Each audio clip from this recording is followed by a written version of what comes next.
د مدر پارټي او ایم ان ای صاحب شکیل خان او د تحصیل چیرمنان صاحبان او د ویلیج چیرمنان یوث او کونسلران او د میډیا مرګرو السلام علیکم. مرګرو لیټونه آن کې کسان ویښ کوي موبایل لیټ ټول آن کې دغه شان ټول آن کې عزتمندو مرګرو خبرې وکړلې او تفصیلا خبرې وکړلې او زموږ د ټولو مقصد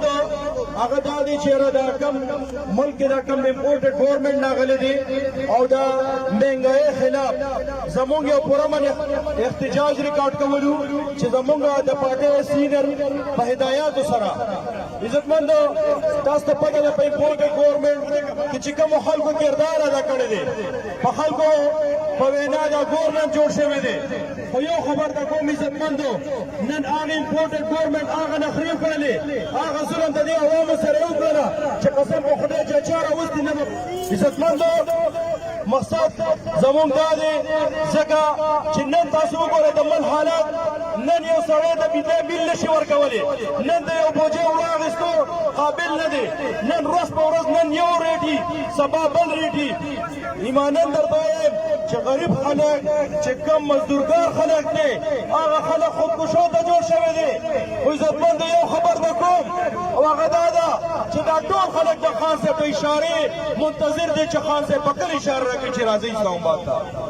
او بیا یو خبر د کوم عزتمندو خان صاحب عموما ټول عمر دا خبره کړې ده چې پرامن احتجاج وکړي او پرامن احتجاج مونږ الحمدلله په هر ځای کې کړی دی خو یو خبره ته کوم دغه لګړ بګړ ورته وایي ګوسه وایي دلته ملګرو دغه هغه خلکو ته چې خپلې دمکیانې او خپلې بدماشانې د خپل کور کې دي ځکه چې دا هغه پښتانه دي چې نن الحمدلله چې څه قرباني راغلې زموږ یو پښتون مخ نه اړولې خو انشاءالله مونږ پرامن احتجاج کوو او چې کله هم حرکت وکړو انشاءالله د هغې به بھرپور جواب ورکړو په هر شکل بیا یو خبر د کوم عزتمندو یو خبر وکړم انشاءالله قریب خان صاحب په کال ورکوي د اسلام آباد د لاک ډاون اسلام آباد د بندولو خو عزتمند دا خبره ما پرون کړې وه چې انشاءالله زموږ د خان صاحب هغه دومره د شک په دوی باندې یو قسم لهاوي دی چې هغه وایي چې زه خلک راوباسم او ټول اسلام آباد په کانټینرو د وسله بند کړی دی دا دومره یېرېږي د پاکستان تحریک انصاف د دې عوامو د دې سیلاب نه او بیا د افسوس خبره دا ده عزتمندو نن تاسو وګورئ زموږ ملک چې کوم دی هغه په سیلاب کې